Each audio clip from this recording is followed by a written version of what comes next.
Marami pong salamat, Pastor George.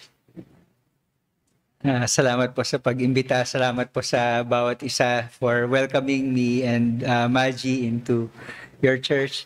Salamat din po na several years ago, pinahiram niyo sa amin si Pastor George para mangaral sa aming anniversary. At dala ko po ang pagbati ng kapatiran sa Karangalan Grace Community Church sa pamumuno nga po ni Pastor Alan.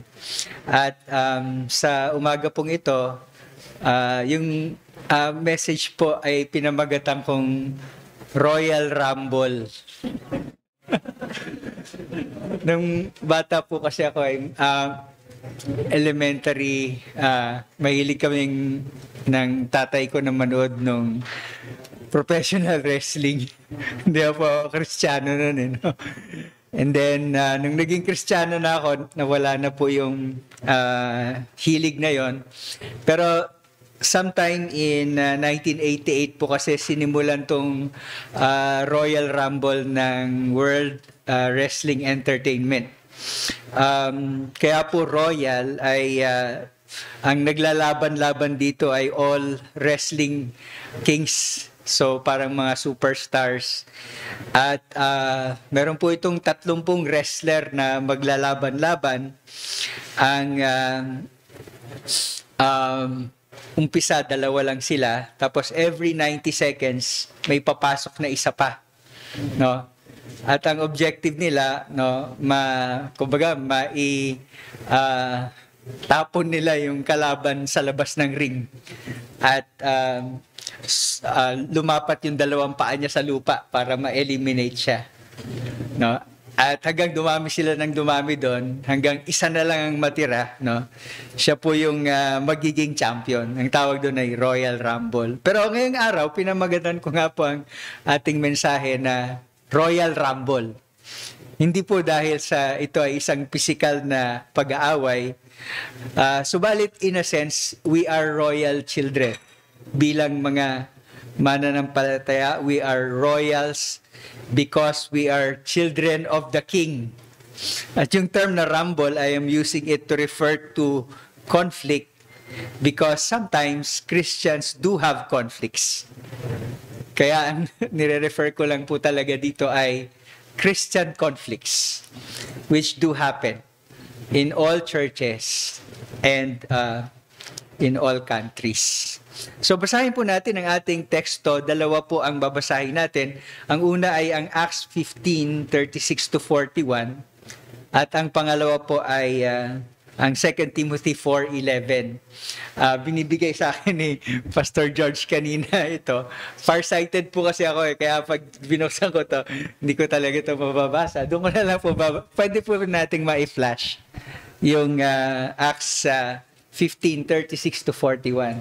Makaraan ang ilang araw, sinabi ni Pablo kay Bernabe, balikan natin at dalawin ang mga kapatid sa bawat bayang pinangaralan natin ng salita ng Panginoon at tingnan natin kung ano ang kalagayan nila. Nais ni Bernabe na kanilang isama si Juan na tinatawag na Marcos. Ngunit, minabuti ni Pablo na huwag isama ang humiwalay sa kanila mula sa Pamphylia at hindi sumama sa kanila sa gawain. At nagkaroon ng matinding pagtatalo, anupat sila'y naghiwalay, at isinama ni Bernabe si Marcos at naglayag patungong Cyprus. Ngunit pinili ni Pablo si Silas at sila'y umalis na ipinagtagubilin ng mga kapatid sa biyaya ng Panginoon. Punta po tayo sa si Lucas lamang sa 2 Timothy chapter 4:11. Si Lucas lamang, sabi ni Pablo, ang kasama ko. Sunduin mo si Marcos at isama mo sapagkat siya'y kapakipakinabang sa akin sa ministeryo. Tayo po'y manalangin. Panginoon, salamat po sa pagkakataon na ibinigay mo sa bawat isa upang mag-aral ng iyong salita. Hiling po namin, O Diyos, ang tulong ng iyong banal na Espiritu, ang pangunawa na nanggagaling sa Kanya at ang kapangyarihan na sa Kanya rin nanggagaling upang maisabuhay namin ang mga bagay na aming matututunan. Dalangin po namin, Lord, ang pagbibigay mo ng linaw sa pangangaral. Dalangin din namin, Panginoon, ang paggamit mo dito upang mangusap sa mga hindi pa nakakikilala sa inyo, upang makilala nila si Jesus at magkaroon sila ng kaligtasan, at upang ang mga kapatid ay magkaroon ng katatagan sa pananampalataya. Para sa kaluwalhatian ng iyong dakilang pangalan, hiling din po namin, O Diyos, na kayo ang pumigil at tulungan mo kaming ma-resist ang pagsisikap ng aming kaaway na agawin ang inyong salita mula sa amin. Nawa po, Lord, tulungan mo kaming maituon ang aming isip at manatiling gising sa pag-aaral ng iyong salita. Nawa lahat ito ay tumungo sa iyong kaluwalhatian sa ngalan ni Jesus. Amen. So, bilang background po tungkol dito sa mga binasa natin, sa Acts 9, makikita po natin yung conversion ni Apostle Paul na dati ang pangalan ay Saulo or Saul. At doon nga ay nakakilala siya sa Panginoong Yesus, nabulag ng sandali, no? Tagas nakakita na siya uli at nagsimula na siyang mangaral para sa Panginoong Yesus. Pero dahil dati siyang Pariseo na persecutor ng mga Kristiyano, natakot ang mga mananampalataya nung nagpunta siya sa Jerusalem dahil duda pa sila. Ang alam nila, si Saulo ay nagpa-persecute o nanunuligsa ng mga Kristiyano. Now, in Acts 9:27 to 28, it was Barnabas who endorsed Paul to the apostles in Jerusalem. So pagpunta ni Paul sa Jerusalem, takot nga yung mga tao at mga apostol sa kanya. Etong si Barnabas ang nagdala sa kanya sa mga apostol. At ang sabi doon sa verse 27, "But Barnabas took him and brought him to the apostles and declared to them how on the road he had seen the Lord who spoke to him. And now at Damascus he had preached boldly in the name of Jesus. So he went in and out among them at Jerusalem, preaching boldly in the name of the Lord." So kumbaga, itong si Barnabas, nakita niya na kailangan niyang tulungan si Pablo o si Saulo. Kaya pinakilala niya sa mga apostol, sinabi niya yung mga ginawa ng Panginoon sa pamamagitan ni Saulo at tinanggap siya ng mga apostol. Now, in chapter 12 of Acts, makikita naman po natin si Mark or si John Mark. Pinakilala siya sa chapter 12 verse 12, no, as the son of Mary, in whose house the disciples prayed for Peter during his imprisonment. Tatandaan niyo po, di ba, nakulong si Pedro, pero pinalaya siya ng Panginoon. May nananalangin sa kanya doon sa bahay ni Maria. Hindi po yun yung Maria na nanay ni Jesus. Yun po yung Maria na nanay ni Marcos or ni John Mark. Ngayon po, kung titignan natin sa Colossians 4 verse 10, sinasabi po doon na itong si Marcos ay pinsan pala ni Barnabas. Ang tawag sa kanya sa Colossians 4:10 ay Mark, the cousin of Barnabas. Dahil nga po itong si Mary ay kapatid pala ni Barnabas. So parang silang magpinsang buo, no? Magkamag-anak na malapit. Now, in chapter 12, verse 25, makikita nga po natin that Barnabas and Saul, or Paul, no, took Mark with them in the first missionary journey. So, noong unang nagmisyonero, itong si Pablo at kasama si Barnabas, at sila ay kinomission ng iglesia na ikalat ang banal na kasulatan o ang ebanghelyo sa mga lugar na maaabot nila, kasama nila si John Mark bilang kanilang assistant. At sa Mark 13 verse 5, makikita nga po natin that Mark was assisting Barnabas and Saul, no, in Salamis. Ang ginawa po kasi nila, they sailed o nagbarko sila ng direction ng southeast, no, pababa, no, doon sa Salamis. Tapos doon sila unang nangaral, ina-assistihan sila ni John Mark. Pero sa chapter 13, verse 13 ng Acts, no, Barnabas and Paul sailed to Perga, no, in Pamphylia, and Mark left them to go back to Jerusalem. So sila Barnabas at si Pablo nagbarko uli paakyat, no, northwestward. Tapos itong si Mark, no, ay umuwi doon sa Jerusalem. Iniwan silang mga misyonero. And we are not told why. No, hindi po tayo sinabihan bakit umalis itong si John Mark. But commentators say, most probably, umalis po si John Mark or humuwi sa kanila because he was not prepared or he was not mature enough for the rigors of missionary work. Kumbaga, hilaw. No, itong si John Mark, yun ang sinasabi ng marami, kaya noong nakita na niya gaano kahirap pala maging misyonero, kumbaga, umatras siya, no? At yung fearful nature ay posibleng na kay Mark nung mga panahon na yon. Kung aaralin po natin yung mga ebanghelyo, yung synoptic gospels na tinatawag natin, yung Mark, no, yung Luke, yung Matthew, no? Makikita po natin na among them, si Mark lang ang tumutukoy doon sa isang batang lalaki o binata na noong inaresto si Jesus ay tumakbo ng nakahubad, no? Yan yung Mark 14:51 to 52. And a young man, sabi doon, followed him, or Jesus, with nothing but a linen cloth about his body. So may tapis lang siyang linen cloth, no, about his body.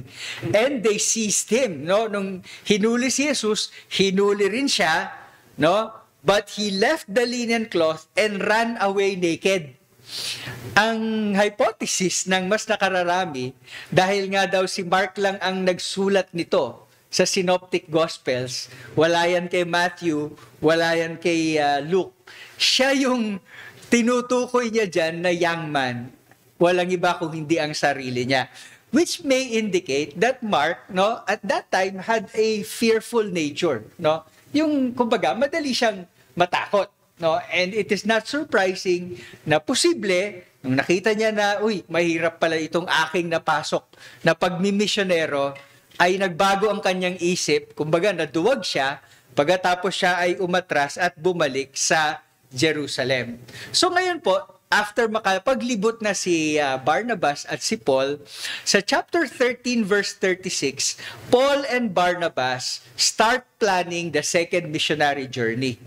At bilang umpisa nito, ang gusto nila, iikutan ulit nila yung mga lugar na napuntahan na nila dati, no, para mapalakas ang loob ng mga kapatiran. So in verse 13 or in verse 37 to 38, makikita na natin yung nabasa natin kanina, no? 15 pala, no? Mark 15, no? 37 to 38. Bakit 13 yung nasabi ko kanina? No, Mark 15 ang tinutukoy natin. No, sorry po, 13 yung nasasabi ko. Sabi diyan, Barnabas wanted to take Mark along, no? But Paul does not want to, no? At yung tanong na naman dito ay bakit, no?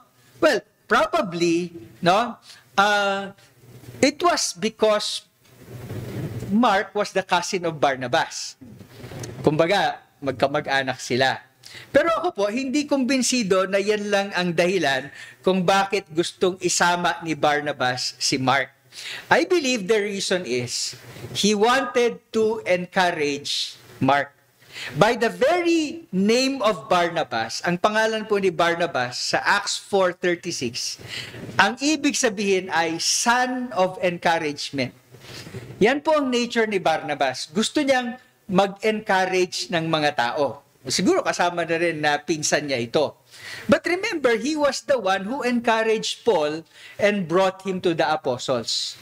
So sa tingin ko, yan po ang pangunahing dahilan kung bakit gusto uli isama ni Barnabas si Mark. Dahil Barnabas wanted to give Mark a second chance.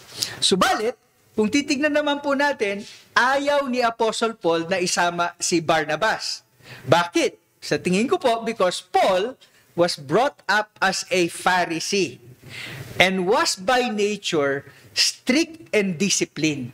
Dahil po sa mga Pariseo, sila yung mga pinaka-istriktong sekta ng mga Hudyo. In fact, Paul calls himself a Hebrew of Hebrews, a Pharisee, as to righteousness under the law, blameless. Sa Philippians chapter 3, verses 5 to 6. So also by nature, kung si Barnabas ay encourager at gusto niyang isama si Mark, si Paul naman, ang tingin niya, iniwan na tayo dati niyan eh.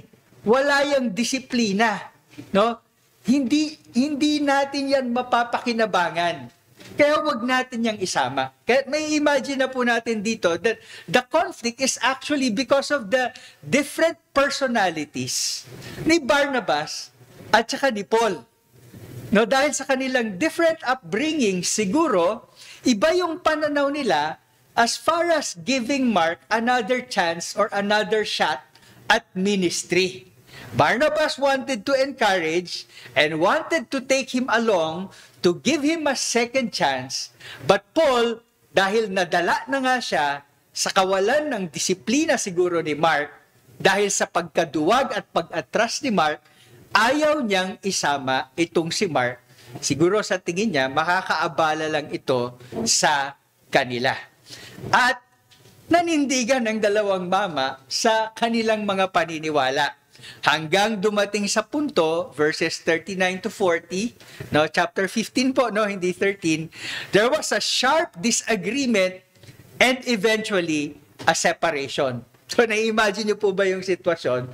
Siguro nagsimula ang kanilang pag-uusap ng lumanay at maayos at parehong naninindigan sa kanilang mga paniniwala hanggang dumating siguro sa punto na nagtataasan na sila ng boses. At dahil nagtataasan nila ng boses, no, it wasn't probably anymore a rational discussion that is going on, but more of an emotional discussion. No? Kaya dinescribe siya, there was already a sharp disagreement. No? Siguro taasan na ng boses hanggat nagkasundo sila na maghiwalay na lang tayo. No? Sinama ni Barnabas si Mark, no? At sinama ni Paul si Silas. Pero mukhang it seems like so sa istorya yung iglesia parang pumanig kay kay Paul, no, dahil ang sinasabi doon, no, Paul taking Silas, commended by the brethren, went through Syria and Cilicia, strengthening the brethren. No, samantalang sinabi, Barnabas took Mark and they sailed to Cyprus. So parang may pinanigan yung iglesia. But then that's what we can see in the passage. Now, kung tingnan po natin, after this, no, lumipas ang panahon. No? Lumipas ang panahon, si Mark ay kasama ni Barnabas, si Silas ay kasama ni Paul, at ang sinundan ng Book of Acts ay si Paul at si Silas. Makikita natin na pinagpala ng Panginoon talaga yung kanilang ministeryo. At they became apostles to the Gentiles, di ba? Ngayon, yung Biblia medyo tahimik, no? Ano ba ang nangyari dito kay Barnabas at kay Mark? Sa Colossians chapter 4 at verse 10, makikita po natin ang ganito. Ang sabi, Aristarchus, si Paul ang nagsasalita, and he is in prison in Rome, no? Aristarchus, my fellow prisoner, greets you, and Mark, the cousin of Barnabas, no, concerning whom you have received instructions. If he comes to you, welcome him. And Jesus, who is called Justus, no, these are the only men of the circumcision among my fellow workers for the kingdom of God, and they have been a comfort to me. So makikita natin, by the time na si Pablo ay nakapiit doon sa Roma, sumulat siya sa Colossians, at sinabi niya sa Colossians, no, na si Mark na pinsan ni Barnabas, may binilin na ako sa inyo, no?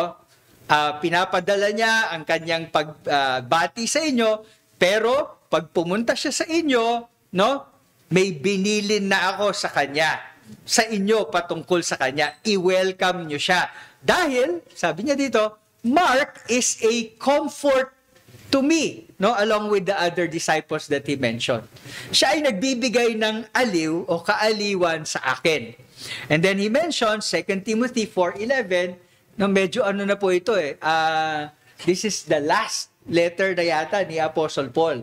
Malapit na po siyang graduation nung time na ito, no? Ang sabi niya, Luke alone is with me, get Mark, no? Sabi niya kay Timothy, sunduin mo si Mark, bring him with you, for he is very useful for me in ministry. So ngayon, eto na si Apostle Paul, hindi na lang niya sinasabi that Mark is a comfort to me, welcome him. Ang sinasabi na niya kay Timothy, sunduin mo si Mark, kailangan ko siya. He is very useful for me in the ministry. Now, the next time we will see Mark is in 1 Peter 5:13, assisting Peter. So, there was a time, kita natin na after everything became right between him and the Apostle Paul, ay tumulong siya kay Apostle Paul. And Apostle Paul recruited him to help Apostle Paul. But later on, we see him helping the Apostle Peter. Sabi sa 1 Peter 5:13, she who is at Babylon or Rome, paniwala Rome yan, who is likewise chosen, sends you greetings, and so does my son Mark. So tinawag ni Pedro itong si Mark na kanyang anak. Which may mean na nung panahon na yon, no, ay tinutulungan nga siya ni Mark, tapos parang itinuring na niyang anak niya itong si Mark. And it is possible na siya rin ang spiritual father nitong si Mark, no? Dahil kung natatandaan ninyo, doon nga nagpe-prayer meeting sa panahon nila nila Pedro na nakakulong siya, doon nga sa bahay ni Mark sila nagmi-meeting. So, tradition says that because of the contact between Mark and the Apostle Peter, ang dami daw na salaysay ni Pedro kay Mark.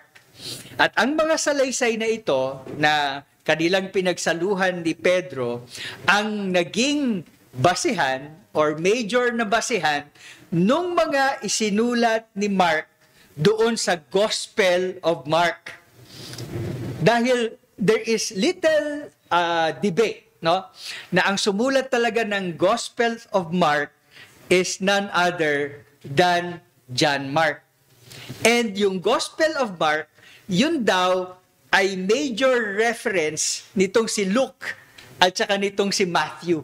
Kaya marami silang mga synoptic contents.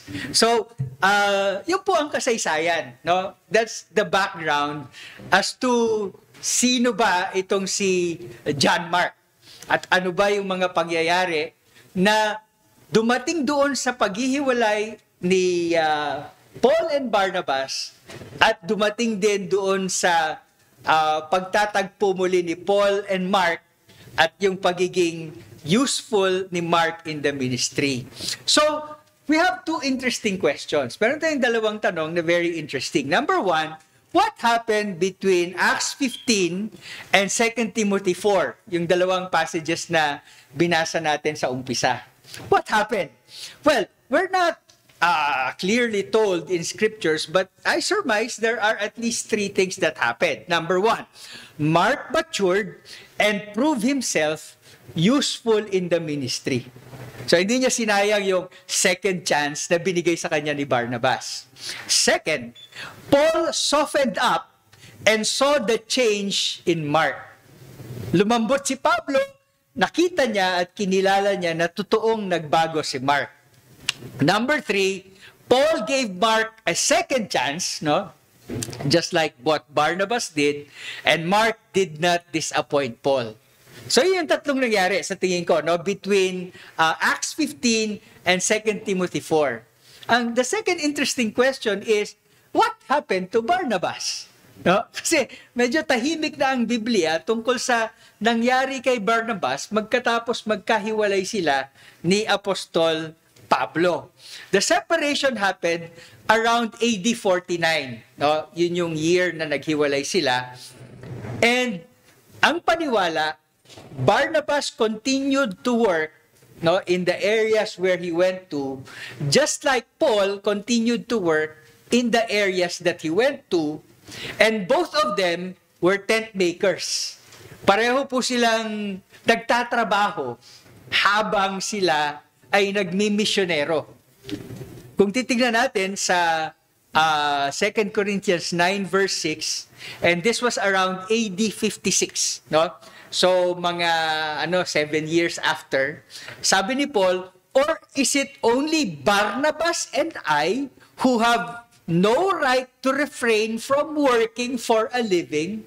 So lumalabas na nung panahon na yon, mga 7 years after, both Paul and Barnabas are still missionaries and tent makers.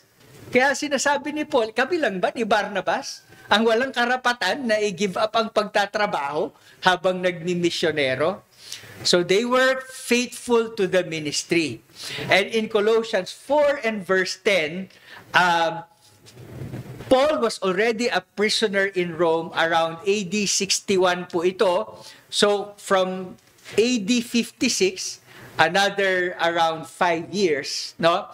Makikita natin that John Mark was attached to Paul already because probably Barnabas was already dead. Yun po yung hypothesis. That somewhere between AD 56 hanggang AD 61, namatay na si Barnabas, and si Mark now was serving the Apostle Paul. And legend, hindi na po ito scripture, no? Legend has it that he was either stoned to death, no, si Barnabas, or burned in Salamis in Cyprus. Yung Salamis, yun po yung unang lugar na pinuntahan nila, no, nila Apostle Paul at ni John Mark. So mukhang ganoon po ang nangyari. Si Barnabas nagpatuloy din ng misyonero as a tent maker, and when he died, probably that was the time Mark went to Paul in order to serve Paul. And later on, went to Peter in order to serve Peter. And finally, wrote the Gospel of Mark, which we still have until today. So, gusto ko lang pong ibahagi na main lesson ay ganito. Differences may lead to separation, but God's grace promotes restoration. Yung mga pagkakaiba-iba ng mga mananampalataya ay maaaring tumungo sa pagkakahiwalay. Subalit ang biyaya ng Diyos ay tutungo sa pagkakaayos ng lahat. Differences may lead to separation, but God's grace promotes restoration. Dalawang bagay titignan natin, a critical conflict, number 1, and number 2, no, a reassuring resolution. So una po, tignan natin critical conflict, no, yung pagbabangayan o yung pag-aaway o yung disagreement nitong si Paul and Barnabas. No, una dito, differences may lead to disagreements. Ngayon po, bakit ba ginawa ng Diyos na magkakaiba tayo? Diba? At bakit ba niya ginawa na ang katawan ay may iba-ibang bahagi, no? Well, I think God's purpose is so that we can complement one another. Di ba? Yung mga partes ng katawan natin, they complement one another. Magkakaiba sila. Yung asawa, mag-asawa, magkaiba, they complement one another. And di ba, yung body of Christ, yung church, marami tayong iba-ibang gifts, we complement one another, no? So, we could do the work of the Lord. Sa tingin ko, yun ang purpose ng ating Panginoon. But I think it is also natural that our differences sometimes would lead to disagreements. Bakit? Kasi, syempre, magkakaiba tayo ng iniisip. No? At hindi naman pwede siguro na sa lahat ng pagkakataon ay, kumbaga, magiging agreed ang dalawang tao na magkaiba ng iniisip. So it's natural. I think we have to accept that sometimes our differences can lead to disagreements. That is partly natural and sometimes partly sinful. Di ba? No? May mga pagkakataon na yung hindi tayo nagkakasundo, may elemento halimbawa ng selfishness. Na ayaw nating tignan yung pananaw ng kabila. No? At i-insist natin yung ating pananaw. Ayaw natin siyang unawain. Ayaw natin siyang pakinggan. So may elementong natural, meron ding elemento na bunga ng ating kasalanan. Kaya minsan tayo ay hindi sumasang-ayon sa isa't isa. But then, if differences lead to disagreements, disagreements may lead to division. Yun po yung pangalawang punto dito. No? Sometimes when disagreements get the better of us, we become emotional rather than rational. No? Nangingibabaw na yung emosyon, nangingibabaw na yung galit, nangingibabaw na yung inis, at nabablock na o nababarahan na yung ating maayos na pag-iisip. Kaya nagiging sharp disagreement, no? Instead of a calm disagreement, no, that we talk about properly to one another, it becomes a sharp disagreement because we become emotional rather than rational. So disagreements become sharp disagreements, and they lead, or they may lead sometimes, no, to parting ways, no, separation. Wag na po tayong lumayo, no? Napakadami po ngayong mga mag-asawa na naghihiwalay. No? Lalong-lalo na sa mga Western countries. Saan nagsimula? Differences. Saan napunta? Disagreements. At nang naging emotional na ang mga mag-partner, saan na uwi? Hiwalayan. Separation. So, I think this is also what happened, no, nung panahon ni Barnabas at ni Paul. No, there were natural differences that led to disagreement. The disagreement became emotional, and because it became emotional, no, it led to division. So ano po yung mga applications dito? Ang babanggitin ko lang po yung applications in the church context. At nais kong sabihin that this is all by God's grace. Hindi natin to mai-apply sa pamamagitan ng ating sariling lakas. And briefly, let me just digress and talk to the people, baka meron po tayong kasama dito, who are trying to earn their way to salvation by their own strength. Minsan po kasi may mga ganong tao, no? Na ang akala nila, no, kakayanin nila sa pamamagitan ng kanilang lakas, sa pamamagitan ng kanilang bait, no? Sa pamamagitan ng kanilang pagiging masunurin, na sila ay tanggapin ng Diyos. Pero napakalinaw po sa banal na kasulatan na hindi ito kayang gawin ng sino mang tao dahil ang lahat ng tao ay makasalanan. At sa banal na kasulatan po, kapag tayo ay nagkaroon ng isang kasalanan, ay parang nilabag na natin ang lahat ng utos ng Diyos. At ang kabayaran ng kahit isang kasalanan lamang ay ang kamatayan. Na hindi na tayo pwedeng tanggapin ng Diyos dahil tayo ay paparusahan na ng Panginoong Diyos. At dyan po pumapasok yung sinasabi natin na it is all by grace and not of works. Sa Ephesians chapter 4 verse 8, diba? You are saved by grace through faith, not of works. lest anyone should boast. Ba? So, ibig pong sabihin, yung biyaya ng Diyos ang unang umabot sa atin. Hindi tayo ang unang umabot sa Diyos.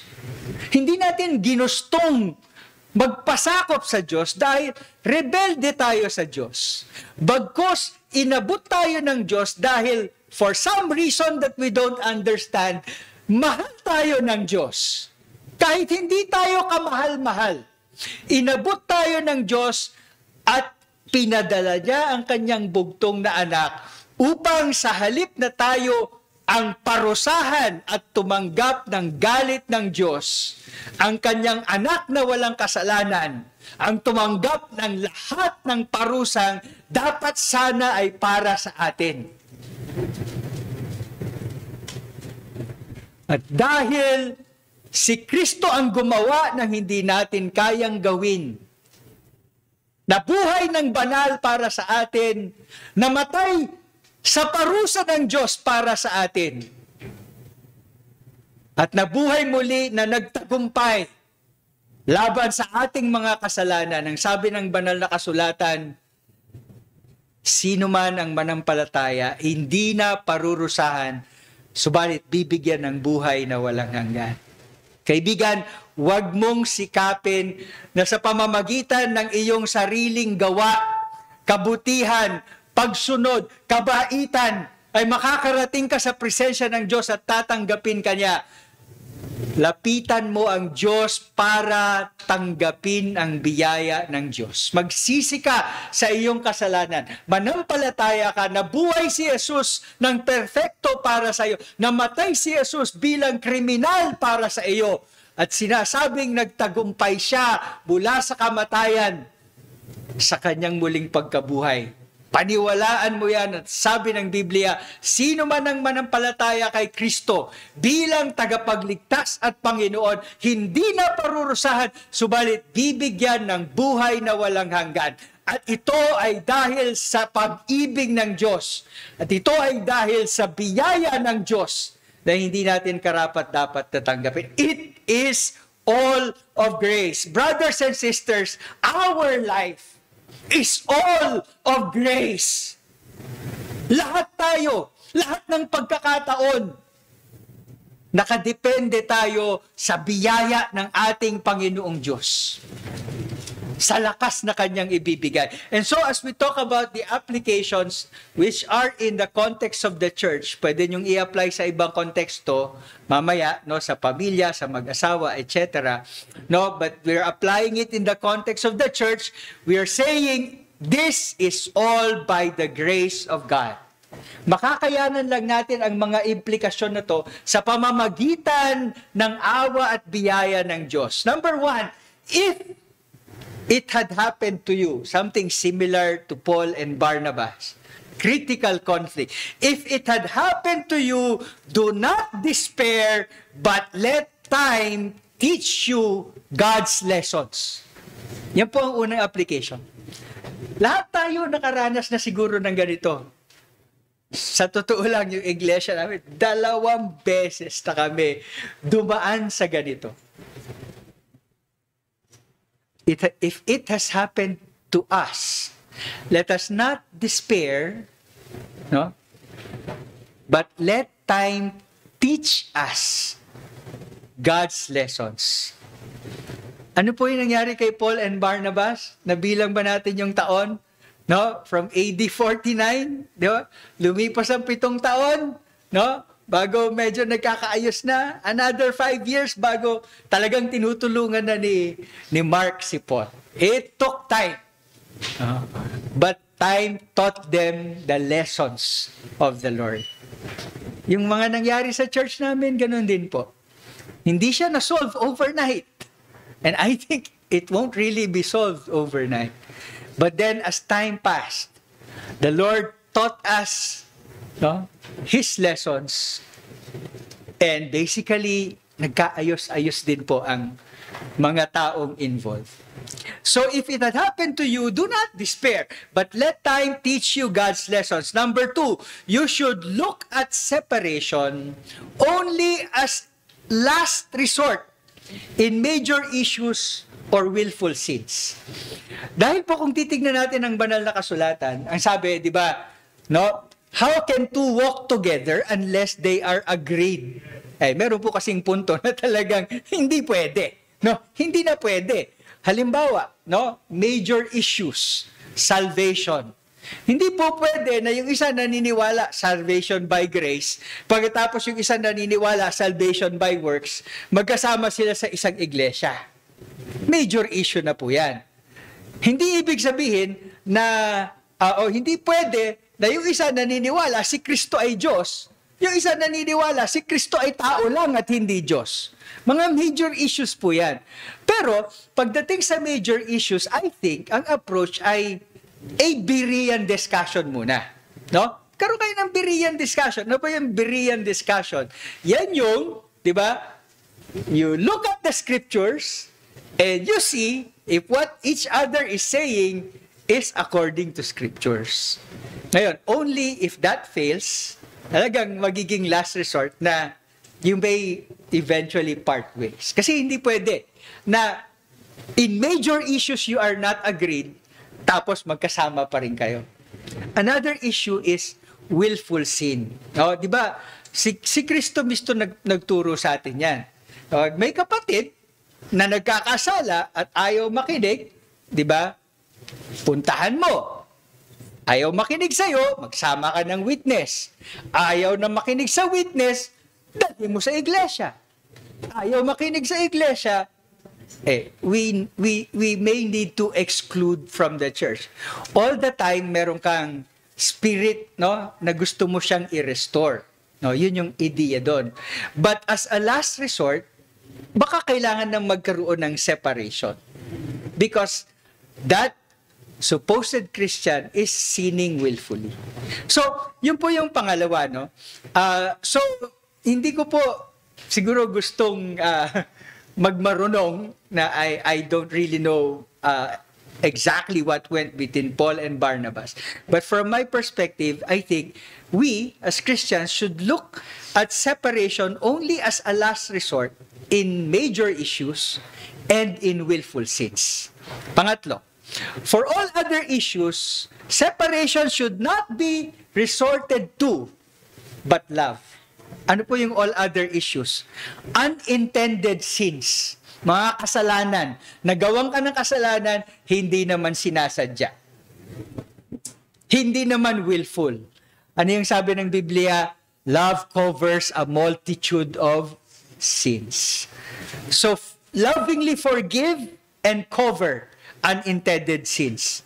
Christian liberty issues. Ano po yan? Sa tingin ng kapatid mo, yung isang bagay na hindi naman talaga kasalanan, ay kasalanan. Mali ang pananaw niya. No? Pero yun ang pananaw niya. Kasalanan yun. So kapag ganon, ibig sabihin, huwag mong gagawin yun sa harapan niya. So in issues of Christian liberty, lovingly yield and teach. No? Mag-yield ka. Dahil para sa kanya kasalanan eh. So kailangan, iingatan mo yung konsensya niya. No? You yield. Sabi ni Paul, kung dahil sa pagkain ko ng karne, ang kapatid ko ay matitisod, hindi na ako kakain ng karne kailan pa man. That's yielding. But at the same time, you patiently teach until the conscience of the person is able to learn it. Pangatlo, indifferent issues. Ano yung indifferent issues? Hindi naman siya kasalanan, magkaiba kayo ng pananaw, we lovingly accept and tolerate. Ayaw mo ng red na necktie. Gusto niya ng red na necktie. O titanggapin mo siya kung naka-red siyang necktie. Diba? Tinatawag na lovingly accept and tolerate. So for all other issues, separation should not be resorted to but love. So yun po yung tatlong applications. And kung titignan po natin, this can happen to the best of people. I mean, who is better than Paul? Who is better than Barnabas? Amongst us, wala. It happened to them. Yung pong Marburg, ito po yung word of the day. Colloquy. Ano po yung spelling nun? Colloquy. Pinakinggan ko po sa pronunciation, colloquy. yung Marburg colloquy. Ano ba yung ibig sabihin ng colloquy? Discussion. Yung Marburg discussion was a meeting in Marburg Castle in Germany. No? Ang layunin po niya ay ganito. No? It should have been a symbol of Protestant unity. No? Ang pangunahing karakter dyan ay none other than Martin Luther, no? Yung pinakasikat na reformer, at si Ulrich Zwingli, another famous reformer. And they were talking about 15 points of agreement. And they agreed from point number 1 hanggang point number 14. Pagdating sa point number 15, it's about the Lord's Supper. And the question is God or Christ physically present in the Lord's Supper? Ang sabi ni Zwingli, wala. It's totally symbolic. Ang sabi ni Luther, sabi ni Kristo, this is my body. No? This is my blood. So in some mysterious, ununderstandable way, we have to believe that Christ is physically present in the bread and in the wine. Yun ang pinag-iba nila.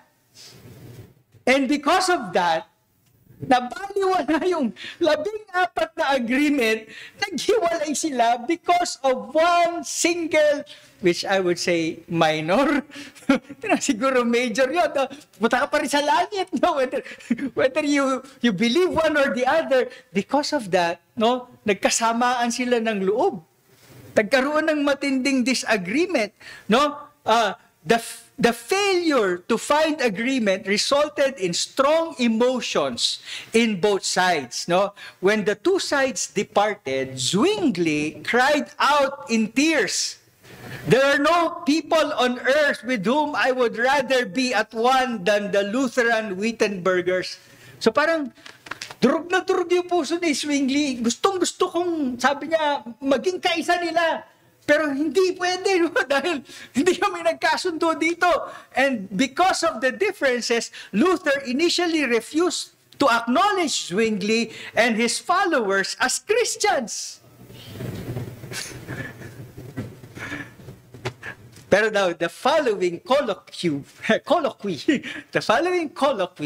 no, the two reformers showed relatively more mutual respect in their writings. So medyo nag-mature naman yung dalawa, no, habang tumatagal ang panahon. But then that shows you this can happen to even the best of us Christians. Kaya nga sinabi natin, if it happens to you, no, don't despair. But, no, let time teach you the lessons of God. Number 2, reassuring resolution. No, so una, kita natin critical conflict. Pangalawa, tingnan natin yung reassuring resolution. Sa palagay ko, dalawa ang nangyari. Number 1, there was honest reconsideration. Particular po to kay Apostle Paul. There was honest reconsideration. Siguro, ang nangyayari noon ay nababalitaan niya anong nangyayari kay Barnabas at kay Mark. At naririnig-rinig niya ngayon na, uy, okay, mukhang natuto na itong si Mark. Ibang-iba na siya siguro ngayon, no? Parang yun ang siguro naririnig ni Apostle Paul, no? And he started now to reconsider. Siguro, ano lang to, puro conjecture ko lang to, no? Siguro masyado akong hard kay Mark, no, nung time na naghiwalay kami. And palagay ko mas tama yung ginawa ni Barnabas na binigyan siya ng second chance. So what was happening was Paul had the openness to objectively re-evaluate the situation. Yung tinatawag nating honest reconsideration. Binuksan niya kanyang isip at tinignan niya yung issue objectively para makita niya paano ko ba dapat itong ma-appreciate? And most likely, he came up with the conclusion, mukhang mali ako. At tama si Barnabas. I should have given Mark a second chance. No? And yan yung tinatawag natin ngayong humble recognition. Humble recognition. Because by the time that Paul acknowledged, no, na itong si Mark ay useful in the ministry, Paul was siguro the strongest pillar of the Christian church. Kasi di ba, kalaunan si Peter medyo nag-fade in the background na rin, di ba? But Paul was the one standing as the strongest pillar of the church. But this strongest pillar of the church was humble enough to accept that he had a mistake and to correct it accordingly. So yun po yung ibig kong sabihin sa humble recognition. The willingness to accept one's mistake and to correct it accordingly.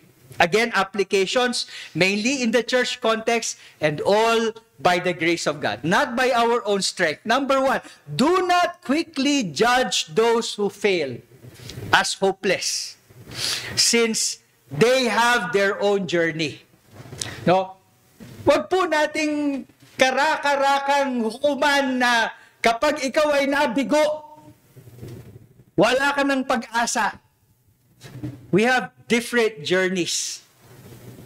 Your journey, baka very smooth, yeah? Walang bagsak sa school, cum laude ka pa siguro. That is your journey. But your son's journey may not be like that. Diba? It may include 5 doon sa kanyang transcript.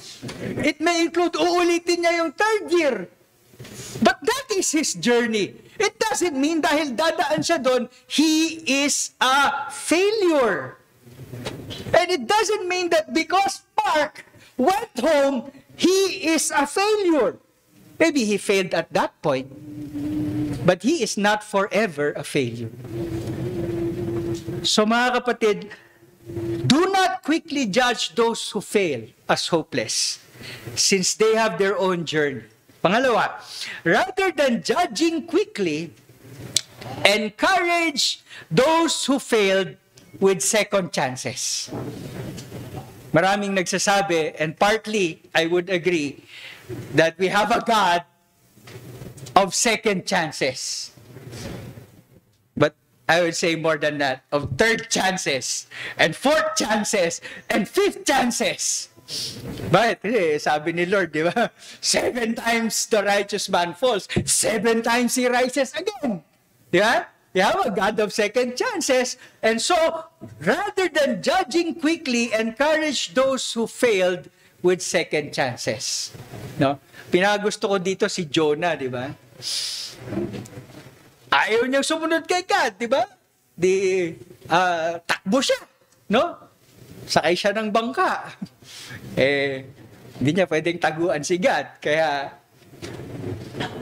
ewan ko, di ba, sinakmal siya ng whatever big fish that was, tapos niluwa siya sa shore, no? Hindi ko alam kung doon na yung sa lugar na mangangaral siya, no? But why did God do that, di ba? It was because He wanted to give Jonah a second chance. Kaso hindi pa rin masyadong pinagbuti ni Jonah. Bitin nga yung kwento ni Jonah. Di ba kasi nagalit siya kay Lord eh. But then, ang implication, siguro in the end, nakinig din siya kay Lord. But that is how God is, di ba? Kahit grabe na yung nagawa mo sa Kanya, if you are His child, no? If you are His child, kung anak ka talaga ng ating Panginoon, kahit grabe na yung nagawa mo sa Kanya, yes, papaluin ka niya. But, bibigyan ka niya ng panibagong pagkakataon. And so, we also should do the same.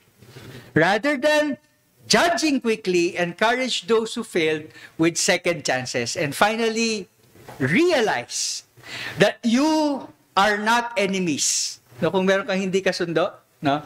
Realize that you are not enemies, but resist the true enemy who wants you to become enemies. Diba? Hindi kayo magkaaway ng kapatid mo, magkakampi kayo. Iisa ang pananampalataya, iisa ang tatay ninyo. Pareho kayong niligtas ng Diyos, hindi kayo magkaaway. Pero yung totoong kaaway, siya yung kumikilos para maging magkaaway kayo. So realize that you are not enemies, but resist the true enemy who wants you to become enemies. Ang sabi ng Biblia, resist the devil and he will flee from you. In many instances, the devil wants Christians to separate and to become enemies because he thinks that by doing that, he can foil the plan of God. We know he will not succeed, but he still tries. So realize you are not enemies, but resist the true enemy who wants you to become enemies. So in closing, ito pong Battle of Trafalgar, no, was a naval battle that took place in 1805 between the British Royal Navy, no, and the combined fleet of the French and Spanish navies. Ito yung panahon ng yung Napoleonic Wars, di ba? Naging emperor itong si Napoleon, no? Kakampi niya yung Spain. Kalaban nila yung mga British. So magkakaroon ngayon ng naval battle, no? And at the battle of Trafalgar, no? As it was about to begin, yung isang admiral, ang pangalan niya Admiral Nelson, came across two officers of his own. So yung mga dalawang opisyal ng barko niya, who were arguing hotly and were about to take the sword against each other. So, yung magsasaksakan na ng espada yung dalawa. So, ang sabi nitong si Admiral, no? Pumunta siya doon sa gitna, sabi niya, stop! Then pointing at the French fleet, he said, there is the enemy. Ganyan ang ating kaaway. Magkakampi tayo, ang gusto niya, magsaksakan tayo. Pero ang sabi ng Panginoon, you stop. There is the enemy. Resist that enemy so that he will not succeed in making you enemies. Sabi dito, Christians need to remember that we are not to be engaged in debates that get so intense and so hot that we forget what the Lord has sent us to do. Quarreling over words does no good. I have been present at several church quarrels, and it is very evident that it is true that no further light is ever shed when a controversy gets heated. Nobody is bringing out the truth. They are simply hammering away at each other with the Bible. Division, not unity, comes out of that. No witness before the world is ever increased because of church squabbles, but quite the opposite. Kaya sana mga kapatid, no? Pag tinitignan po natin yung reassuring resolution of that conflict between Paul and Barnabas and between Paul and Mark, no, makikita po natin that what we need really is to realize that we are on the same side and to resist the enemy, no, who wants us to squabble and divide, thinking that by that he will succeed. But by God's grace, He will not. Tayo po'y manalangin. Lord, salamat po sa mga salita mo na aming napakinggan ngayong umaga. Salamat po, Lord, sa tulong. Salamat po sa guidance. At salamat po, Lord, sa humility na ibinibigay mo, Lord, sa inyong mga anak upang pakinggan, upang tanggapin ang inyong salita, upang isabuhay ang inyong salita. Lord, dalangin po namin na pagpalain mo ang mga salitang ito sa puso ng bawat isa. Tulungan mo po kami, Lord, na isabuhay ang mga applications nito. At nawa po, Panginoon, sa aming pagsasabuhay nito ay lalago, Panginoon, ang aming iglesia, lalago ang aming spirituality, Panginoon, lalago ang aming paglilingkod sa inyo at mas mabibigyan namin kayo ng kaluwalhatian. Gayon din po, Panginoon, kung may nakikinig na hindi pa nakakikilala sa inyo, nawa po huwag siyang magtiwala sa kanyang sariling kabaitan, bagkos ay magsisi sa kanyang kasalanan at magtiwala sa ginawa ni Jesus sa krus ng Kalbaryo para sa kanyang kaligtasan. Nawa po ngayon ang araw ng kaligtasan para sa kanya. Ngayon ang araw ng pagsisisi at pananampalataya kay Jesus. Again, Lord, we thank you for your word this morning, and we pray that your word will not return to you empty. Ito po ang aming dalangin sa ngalan ng Panginoong Jesus. Amen.